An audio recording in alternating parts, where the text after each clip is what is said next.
Acabou de acontecer o primeiro debate entre os presidenciáveis. Esse primeiro debate foi na rede Bandeirantes e eu vou agora fazer uma análise rápida do que aconteceu, né? No primeiro bloco, o primeiro bloco começou com uma pergunta para Felipe Dávila e Soraya Tronic. A segunda pergunta foi para Simone Tebet e para o presidente Bolsonaro, né? E a pergunta foi: se o senhor ou a senhora for eleito, o que pretende fazer para reduzir o clima de tensão entre os poderes? Aí a Simone Tebet deu uma resposta que desafia a nossa credulidade e a lógica, né? Ela disse que a harmonia entre os poderes depende de ter um presidente da República que saiba cumprir o seu papel e jogou a culpa da desarmonia no colo do presidente. Disse que o presidente está ameaçando a democracia e a solução, lógico, é trocar o presidente, colocar Simone como presidente. O presidente Bolsonaro deu uma resposta interessante. Ele disse o seguinte: eu montei um ministério técnico que não envolveu troca de favores políticos. Isso criou um desconforto entre, segundo ele, os amiguinhos que faziam um combinado e davam banana para o povo, né? E disse: é voz corrente o ativismo judicial no Brasil, que foi exemplificado pela operação contra os empresários. E ele disse: eu reagi contra isso, eu dei anistia a um deputado que tinha sido condenado a 9 anos de cadeia em violação da sua imunidade. Respeito não falta da minha parte. A segunda pergunta foi da apresentadora Adriana para Lula e Ciro. E a pergunta foi sobre educação, que já era ruim, se agravou com a pandemia. E a pergunta que ela fez foi: o senhor tem um plano para resgatar a geração Covid? Vamos lembrar, né? Durante a pandemia, houve aquele fecha tudo, incluindo as escolas, uma coisa maluca, que muita gente naquela época, inclusive eu, disse: isso vai deixar um prejuízo incalculável e irresgatável. E agora as pessoas estão tomando consciência disso. Muito bem, essa pergunta foi para o Lula e para o Ciro. O Lula começou a falar com uma voz bastante rouca, já começou ele falando, fazendo uma diferença entre os estudantes ricos que têm tablet, que têm computador, e os pobres que não têm. Ora, era óbvio que os mais impactados por esse fechamento das escolas eram os pobres, né? E o PT esteve à frente desse processo de fechamento das escolas.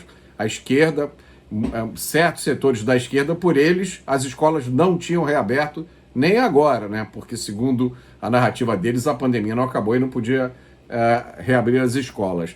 E aí o Lula disse que vai fazer, no seu primeiro dia de governo, reuniões com diretores para fazer uma guerra contra o atraso que a pandemia deixou. Ou seja, não disse nada. A pergunta seguinte foi uma pergunta do presidente Bolsonaro para Lula. E o presidente disse: a Petrobras se endividou em 900 bilhões de reais, deixou refinarias inacabadas. O dinheiro da corrupção na Petrobras daria para fazer 60 transposições do Rio São Francisco. Os delatores, só os delatores devolveram 6 bilhões de reais. E aí o presidente perguntou ao Lula: o senhor quer voltar ao poder para fazer a mesma coisa com a Petrobras? E aí o Lula respondeu fazendo umas observações lá, assim, tentando ser irônico, dizendo que inverdades não valem a pena na televisão e que não houve nenhum presidente da República que tivesse feito mais do que ele contra a corrupção. Veja só. E aí o Bolsonaro, na réplica, disse: Palocci disse que em seu governo foi tudo aparelhado, menos o Banco Central. Palocci disse que foi reservada uma conta para o senhor no exterior, com centenas de milhões de reais, e que o senhor receberia pacotes de 50 mil reais. O seu governo foi o mais corrupto da história. E aí o Lula disse que foi no meu governo que a Petrobras fez a maior capitalização, falou de governo de inclusão social, política de emprego, fugiu totalmente do assunto corrupção. Começou a listar números sobre criação de universidades, sobre milhões de hectares de terra disponibilizados para o assentamento, sobre um acordo com a Alemanha e Noruega para a preservação da Amazônia, e aí terminou dizendo que o presidente adora falar números que não existem. A próxima pergunta foi do Ciro para Bolsonaro, e o Ciro disse: o senhor infelizmente costuma falar muitos absurdos, não sei se por maldade ou para desviar o assunto. Entre tantas aberrações, ontem o senhor disse que no Brasil não tem gente com fome. O Brasil tem 30 milhões de pessoas com fome, disse Ciro, né? E 125 milhões que não fazem as 3 refeições. Eu já expliquei que esses números estão em flagrante contradição com uma outra pesquisa que foi divulgada também na mesma época, dizendo que mais da metade da população brasileira tem problemas de excesso de peso. Então, uma das duas pesquisas não está fazendo nenhum sentido. Enfim, e aí o Ciro perguntou: o senhor não se preocupa com isso? O senhor não se preocupa que essas suas declarações sejam interpretadas de uma forma errada? O presidente respondeu: cada um interpreta como quer, mas não esqueçam do fique em casa. 30 milhões de pessoas ficaram em casa, sem ter como ganhar o seu sustento. E aí ele lembrou da inflação em baixa, crescimento previsto no PIB de 2%. Ele lembrou, e isso é um dado muito importante, que o número de pobres no mundo, de pessoas vivendo abaixo da linha da pobreza no mundo, cresceu, enquanto no Brasil este número de pessoas vivendo abaixo da linha de pobreza diminuiu. Essa é uma estatística conhecida. E aí ele falou da redução dos impostos, dos aumentos de benefícios, que tudo foi aprovado com o voto contra do PT. E explicou também como o Auxílio Brasil atende aos necessitados. Aí se seguiu um bate-bola entre o Luiz Felipe Dávila e o Ciro sobre educação, basicamente uma repetição de chavões e frases feitas. A surpresa foi Ciro atacando o Lula, citando o escândalo do FIES, né? O FIES foi aquele programa de financiamento de estudos universitários que enriqueceu muitos empresários que recebiam, né, tinha uma renda garantida do governo federal, e também colocou muitos estudantes universitários numa situação de dívidas que eles não conseguiam pagar. Na sequência, Soraya levantou a bola para Simone Tebet atacar o presidente Bolsonaro falando de pandemia. E aí a Simone utilizou um chavão, uma frase feita que ela ia repetir ao longo do debate: faltou vacina no braço. O presidente não pegou a sua moto e não foi aos hospitais se solidarizar com a família. Na sequência, Lula perguntou ao Luiz Felipe Dávila sobre a questão climática. É de responsabilidade de cada governante cuidar do planeta. Qual a sua opinião sobre o que está acontecendo no Brasil? Não há nenhum cuidado com a questão ambiental. Aí o Luiz Felipe Dávila falou sobre o sequestro de carbono, né? Eu fiquei até com medo que o presidente Lula interpretasse mal essa história do sequestro, né? Confundisse com aquele outro sequestro do Abílio Diniz, em que ele disse que ajudou a libertar os sequestradores. Mas, enfim, interessante que o Luiz Felipe Dávila afirmou que o agro brasileiro é sustentável. Na pergunta seguinte foi da Simone Tebet para a Soraya, disse que ela deu aula de direito administrativo e teve a oportunidade de ter a Soraya como aluna, e disse que nunca a educação esteve estampada nas páginas policiais. Como resolver o problema da educação? E aí talvez tenha surgido a primeira pérola desse debate, a proposta da candidata Soraya de isentar os professores do imposto de renda. Muita gente deve ter dado um pulo na cadeira nesse momento. É uma ideia genial, né? Que provavelmente seria seguida pela reivindicação de diversas outras categorias que também iam querer isenção, né? Como os médicos da rede pública, os enfermeiros, os policiais, enfim, uma série de outras categorias que têm tanta reivindicação quanto os professores do direito de não pagar imposto de renda. Não, uma proposta assim tão absurda, não vale nem a pena comentar. Agora, uma coisa, a Soraya disse que estava certa. ela diz o seguinte: no Brasil, ao contrário do que disse Lula, os gastos com educação estão no nível de países do primeiro mundo. É verdade, o Brasil gasta mais ou menos 6% do PIB com educação, mesmo percentual do PIB que os Estados Unidos gastam. Aí veio o segundo bloco. No segundo bloco, os jornalistas do Pool fazem as perguntas. A primeira pergunta foi do Rodolfo Schneider para Bolsonaro, e o Schneider disse: não se discute que o Brasil precisa de um programa de transferência de renda. Como ficará o auxílio do ano que vem, de onde vai sair o dinheiro, né? E o presidente Bolsonaro explicou: até o ano passado o auxílio era de R$ 192, foi passado para 400, e até o final do ano agora o valor é de 600, vamos manter no mesmo valor do ano que vem. De onde virá o dinheiro? A resposta do presidente foi absolutamente direta e sincera: nós vamos conseguir recursos não roubando. Só as estatais deram um lucro de 200 bilhões de reais, enquanto nos governos anteriores elas davam prejuízos. Então, nós vamos conseguir recursos, disse o presidente, agindo na contramão do que sempre foi feito no passado. O governo tem olhar, recursos e meios, e o fará com responsabilidade. Aí o Lula pegou a palavra e disse que os R$ 600 não estão na lei de diretrizes orçamentárias e que existe cheiro de mentira no ar. E aí disse uma frase aqui lapidar, né? É preciso que a gente faça essa política concomitante com a política de crescimento econômico, né? Que disse que o governo vendeu Petrobras, vendeu a BR Distribuidora, vendeu a Eletrobras, enfim, bateu na mesma tecla. O presidente Bolsonaro replicou dizendo que está no seu DNA, se referindo ao Lula, né? Está no seu DNA mentir. Não podemos ser inconsequentes. Ficar aqui dizendo: vou dar isso, vou dar aquilo, vou tirar imposto de renda. E disse que na época do PT havia família que ganhava R$ 80 por mês.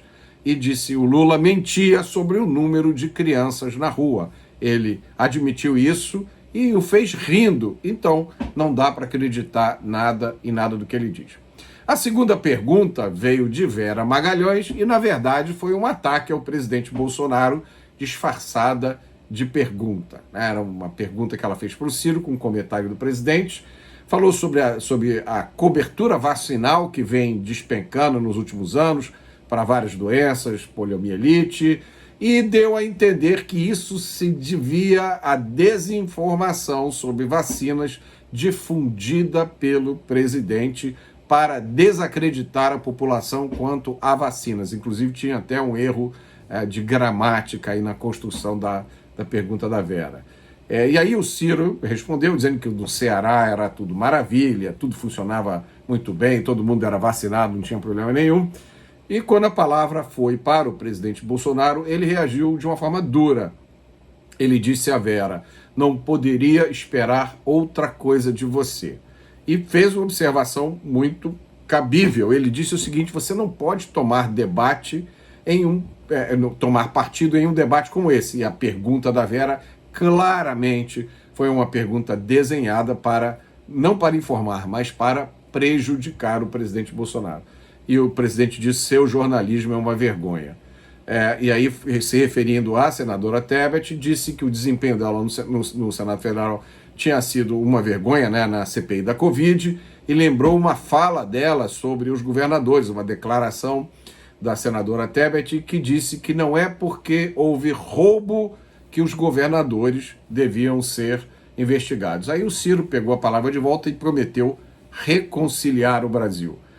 Aí veio um momento constrangedor, que foi uma pergunta da jornalista Patrícia Campos Melo para o Lula com um comentário do Ciro. Então a Patrícia perguntou ao Lula: o senhor fala da união da esquerda, mas o senhor e o Ciro vivem em clima de hostilidade. O Ciro disse que o senhor acha que o povo é um bando de imbecis e que já viu o senhor se corrompendo. Aí o Lula, na sua resposta, primeiro deu lá falou alguma coisa sobre vacina e depois começou a fazer uma declaração dizendo que tem profundo respeito pelo Ciro Gomes. E aí eu fiquei pensando, né, respeito porque a gente chamou de corrupto, enfim. mas o Lula continuou num tom afetuoso, extremamente gentil. Vamos ver se ainda conseguimos atrair o PDT para a nossa aliança, e que tem 3 pessoas no Brasil que eu trato com muita deferência: Mário Covas, Requião e Ciro Gomes.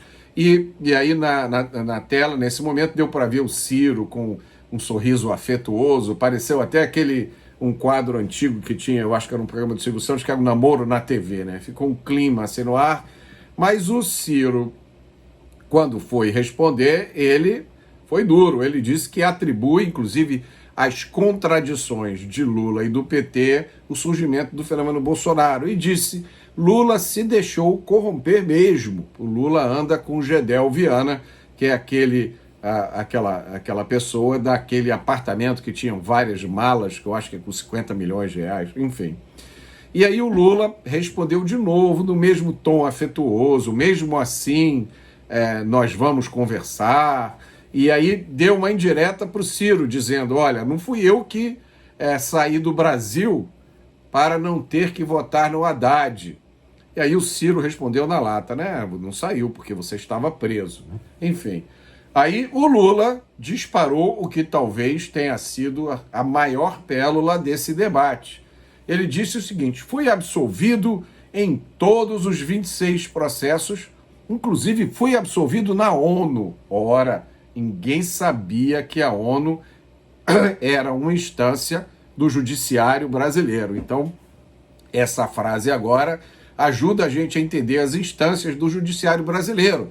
Tem a primeira instância, que é o juiz; a segunda instância, que são os tribunais regionais; a terceira, que é o STJ. Se for necessário, ainda se pode recorrer ao STF. A gente já sabia que tinha uma outra, que era o Jornal Nacional, né? Que declarou, onde o Bonner declarou que o Lula não estava quite com a justiça. E agora, em cima do Jornal Nacional, tem a ONU, mais uma instância da justiça brasileira. Agora, aí veio uma pergunta da jornalista Thaís Oyama para Simone Tebet, com um comentário da Soraya. A senhora diz que mulher vota em mulher. A Soraya diz que tem restrições ao comportamento vitimista de algumas mulheres. E aí ficou um bate-bola aí. Mas interessante foi a declaração da Simone. Na mesma frase, ela conseguiu dizer que ser feminista é defender o direito das mulheres. E aí terminou a frase dizendo o seguinte: nós precisamos de uma mulher para arrumar a casa do Brasil. E aí ficou a dúvida, né? Feminista geralmente não vê como papel principal da mulher arrumar a casa. Enfim. Aí veio a Mônica Bergamo, que fez uma pergunta para a Soraya com um comentário do Luiz Felipe Dávila. Na verdade, foi uma perguntinha, recado indireta para o presidente Bolsonaro, né? Foi uma pergunta sobre o Estado laico, uma óbvia referência à religiosidade do presidente Bolsonaro. Nessa pergunta, Mônica Bergamo confundiu, propositalmente, imagino eu, a religião do Estado, que não existe, com a religião do mandatário, que ele tem todo o direito de expressar. Aí a Soraya aproveitou essa resposta para comprar as dores da Vera Magalhães. Disse que não aceita homem que é tchutchuca de outro homem e tigrão para cima de mulheres. Uma declaração que eu achei incompatível com a imagem de sobriedade e seriedade que a Soraya estava tentando projetar. E também disse que não aceita que usem o nome de Deus em vão no meio da política. Interessante pensar como ela vai julgar se o uso é em vão ou não. Enfim. Depois veio uma pergunta sobre... perdi o nome da jornalista, para o Luiz Felipe Dávila, com um comentário da Tebet sobre infraestrutura. A única coisa que vale a pena observar aqui foi que, ao fazer a sua réplica, o Luiz Felipe Dávila mandou um recado para o Lula dizendo que era um absurdo chamar o agro de fascista. Eu confesso que eu fiquei aliviado, porque pensei que ninguém ia tocar nesse ponto.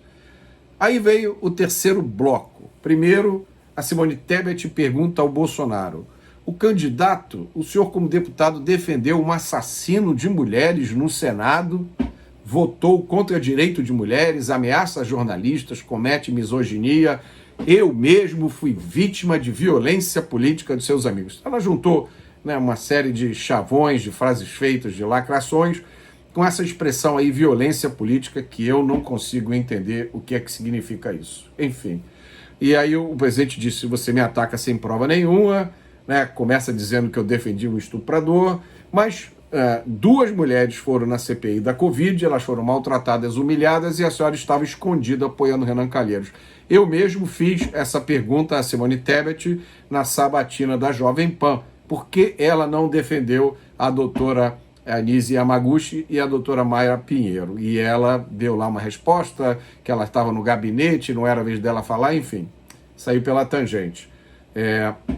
O presidente lembrou, o presidente disse, olha, agora você vem com esse discurso barato que eu ataco as mulheres, não cola mais, chega de vitimismo, falou da sua posição em defesa da família, contra a liberação das drogas, falou que dos 370 mil títulos de terra entregues no seu governo, 90% foram para as mulheres. E perguntou também para Simone sobre a operação contra os empresários. Ele disse, eu não vi nenhuma declaração sua a respeito. É a mesma pergunta também que eu fiz na sabatina da Jovem Pan à deputada, e ela deu lá uma resposta também que não respondeu nada. Depois, a Soraya perguntou ao Lula, o senhor ficou no poder 20 anos e agora volta sem proposta para reduzir a carga tributária? E aí o Lula disse que a Soraya não deve ter acompanhado o que aconteceu no Brasil, que ele reduziu a dívida pública e ele quer voltar para gerar emprego, enfim, mais do mesmo. A Soraya rebateu dizendo, o seu partido é corrupto, confesso, e os seus economistas são todos mofados. E reapresentou a ideia dela do projeto do imposto único do professor Marcos Sintra.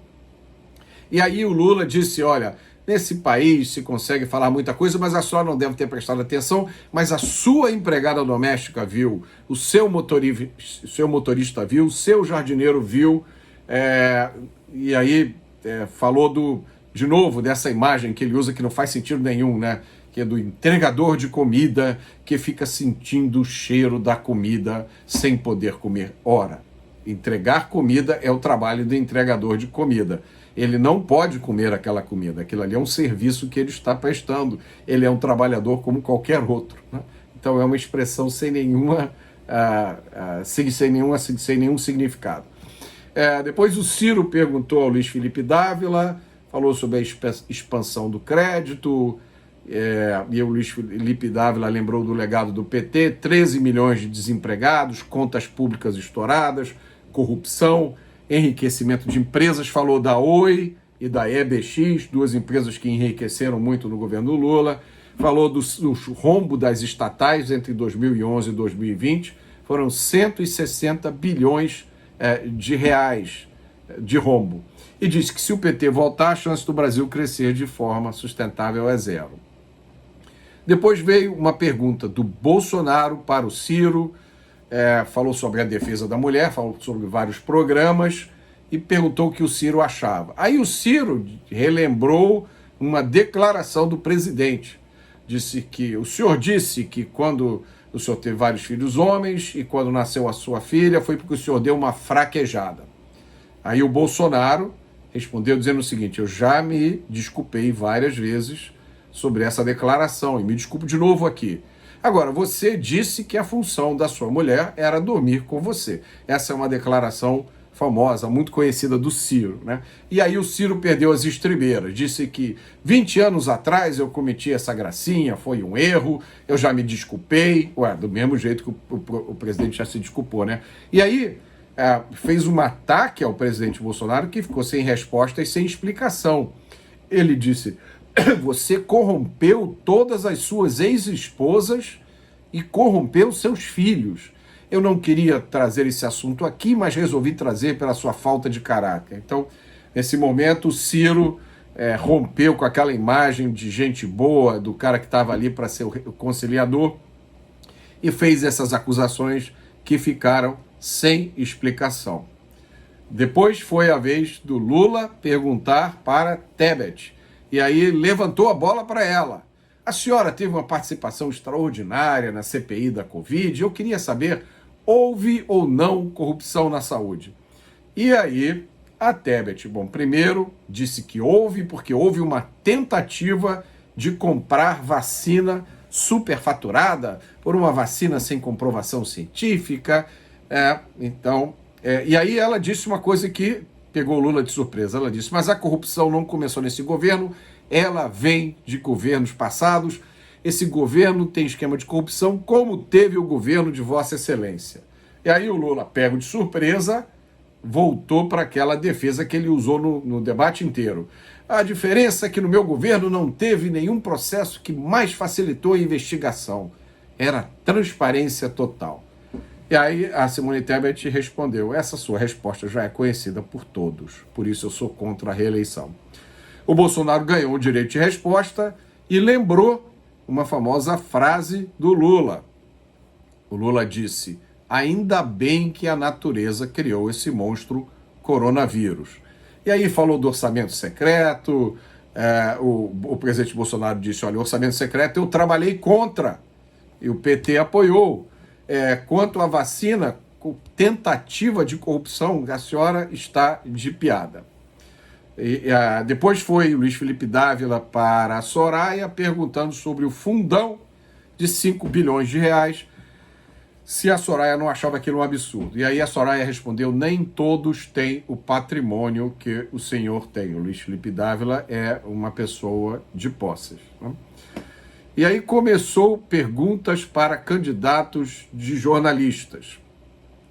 Um jornalista que eu não peguei o nome perguntou sobre armas, mencionando alguns episódios, dando a entender que as iniciativas de facilitação de obtenção da posse de armas pelo presidente estavam gerando incidentes. Citou 2 ou 3 casos que não tem absolutamente representatividade nenhuma.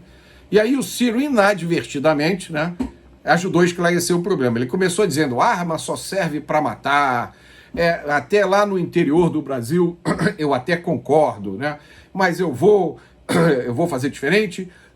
E aí ele esclareceu o assunto. Ele disse, vou instrumentalizar a PF para enfrentar o contrabando de armas. É do contrabando de armas que vem 99,99% das armas usadas em crimes no Brasil. Esses dados são incontestáveis. Provavelmente o jornalista não se deu o trabalho de fazer o dever de casa ou não interessou a ele. A Soraya respondeu que era a favor do armamento porque a segurança pública está sucateada. É preciso investimento e autonomia para as polícias. Resposta totalmente errada. O problema do Brasil é um problema de legislação, primeiro, depois de organização das polícias, segundo, terceiro, de retomada do sistema prisional. Não tem nada a ver com investimento nem com autonomia. Depois veio uma pergunta da Ana Estela, da Folha, que veio com uma pergunta assim, totalmente subserviente à pauta identitária, sugerindo que os candidatos assumissem o compromisso de ter metade dos ministros como mulheres. Aí o Lula respondeu que ele vai indicar quem ele achar que tem capacidade, né? E aí a Tebet previsivelmente disse que no ministério dela vai ser meio a meio. Meio homens, meio mulheres, só não vai ter corruptos. Vamos ver que fórmula mágica é essa que ela vai ter para colocar só pessoas que nunca vão se envolver com nada errado. A outra pergunta de uma jornalista que eu perdi também, disse que a cada 10 minutos uma mulher é estuprada e que a queda de investimento de políticas públicas voltadas para mulheres. O crime de estupro não tem absolutamente nada a ver com queda de investimento de políticas públicas voltadas para as mulheres. Bom, o Luiz Felipe Dávila acertou essa, porque ele respondeu na lata. O problema é a impunidade. É exatamente isso. Enquanto o criminoso no Brasil escapar impune, o número de estupros só vai aumentar. E aí o presidente Bolsonaro respondeu que no governo dele o número de mortes violentas tem diminuído. Só no primeiro trimestre a queda foi de 24%.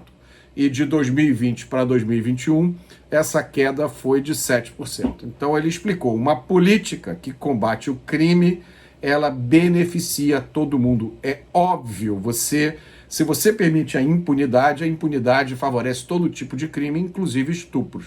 Se você combate o crime de uma forma geral, todo mundo é beneficiado, inclusive as mulheres.